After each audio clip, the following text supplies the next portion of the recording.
왜 사람들이 예수님이 행하신 기적과 이적과 표적을 보고도 예수님을 믿지 않았을까? 40절에 하나님이 그들의 눈을 멀게 하셨어요.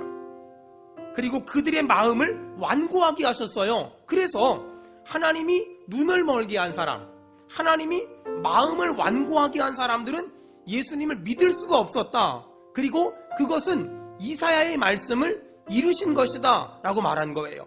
여러분, 이걸 조금만 우리의 삶 가운데 적용해 보면, 아니 하나님이 어떤 사람은 눈을 멀게 하시고 마음의 문을 닫아서 예수님을 믿지 못하게 했대요. 그렇다면 우리가 예수님을 믿은 건 내 선택에 대한 결과일까? 그렇지 않아요. 우리가 예수님을 믿게 된 건 하나님이 눈을 열어주셨기 때문이고 하나님이 마음을 열어주셨기 때문입니다. 그러므로 내가 예수님을 믿은 건 내 선택에 대한 결과가 아니라 하나님의 은혜의 선물인 줄로 믿습니다.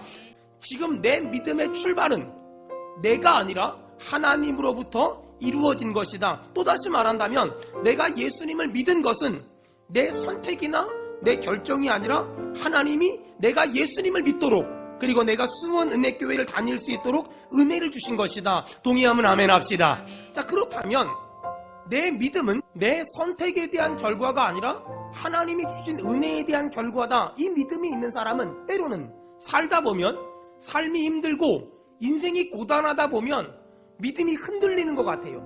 믿음이 무너지는 것 같아요. 믿음이 망가지는 것 같을 때가 있어요. 하지만 걱정하지 마세요.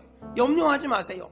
내 믿음이 흔들리는 것 같다, 내 믿음이 약해지는 것 같다, 내 믿음이 자꾸만 깔아앉는 것 같다, 그건 느낌이지 실체가 아니에요. 왜냐? 내가 믿은 것이 아니라 하나님이 믿게 하신 거잖아요. 내가 하나님의 손을 붙잡은 것이 아니라 하나님이 지금 내 모습과 상관없이 나를 붙잡고 계시는 줄로 믿습니다.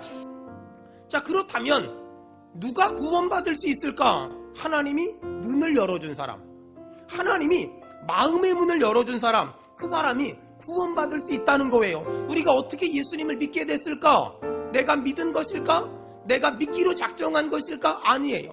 하나님은 우리에게서 그 어떤 조건이나 그 어떤 자격도 아무것도 보지 아니하시고 그저 하나님의 은혜로 우리의 눈을 열어주셨으며 우리의 마음의 문을 열어주시고 하나님을 믿을 수 있도록 은혜해 주셨어요. 여러분, 그 하나님께 정말 감사하기를 축원합니다. 하나님이 눈을 열어주시는 것, 그게 복 중의 복이고요. 하나님이 마음을 부드럽게 해주시는 것, 그것이 은혜 중의 은혜예요. 근데 안타까운 건 어떤 사람은 하나님이 눈을 열어줬는데 의도적으로 눈을 자꾸 감아요. 또 하나님이 귀를 열어주셨는데 의도적으로 자꾸 귀를 막아요. 하나님이 마음을 열어주셨는데 자꾸만 마음의 문을 닫아요. 언제 그럴까요? 하나님이 부담스러운 말할 때. 하나님이 부담스러운 말을 하면 못 본 척, 못 들은 척 자꾸만 이렇게 눈을 감고 귀를 막아요. 여러분, 근데 하나님은 다 알아요. 그리고 우리한테 말하세요. 너 다 들었잖아. 너 왜 못 들은 척해? 너 다 봤잖아. 근데 왜 못 본 척해? 이렇게 하나님은 지금 말씀하세요. 여러분, 오늘 하나님이 열어주신 눈을 뜨고 살잖아요. 그리고 하나님이 열어주신 마음을 열고 살잖아요.